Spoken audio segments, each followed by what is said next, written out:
Ici, il y aura une micro-forêt avec de grands arbres. Et puis là, on va avoir une clairière avec des jeux naturels pour les enfants, une espèce de terrain d'aventure.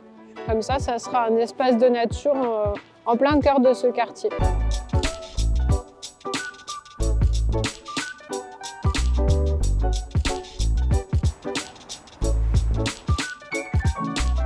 Lille est une ville très minérale. En raison de son histoire, c'était une ville fortifiée. La ville s'est construite à l'intérieur des remparts, dans peu d'espace. Et du coup, les rues n'étaient pas végétalisées. Et l'été, même si c'est pas évident aujourd'hui, il peut faire très chaud, ça respirait pas très bien.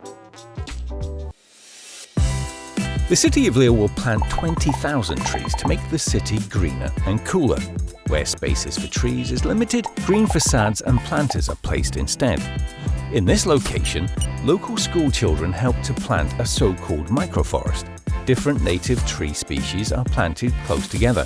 Because of this, the trees grow up to 10 times faster, creating a biodiverse habitat for insects, birds and small plants.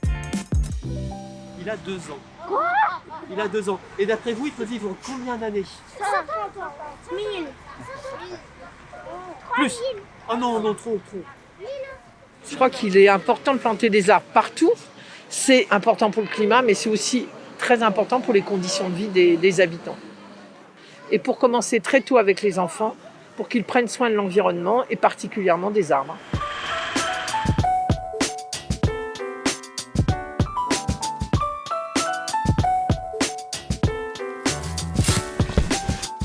Sur le projet Smart Cities, on s'intéresse plus particulièrement aux quartiers qui souffrent beaucoup des îlots de chaleur, où la température diminue moins pendant la nuit, et également des quartiers où les populations sont un petit peu plus captives, des quartiers aux revenus un peu plus faibles, dont on sait que les populations sont moins mobiles et souffrent plus l'été des îlots de chaleur. Based on the experience from the Nature Smart Cities pilot projects, we are developing a business model. The model values 15 different possible ecosystem services. The pilot in the city of Lille mainly focuses on microclimate regulation, social cohesion, air filtering, and habitat for biodiversity.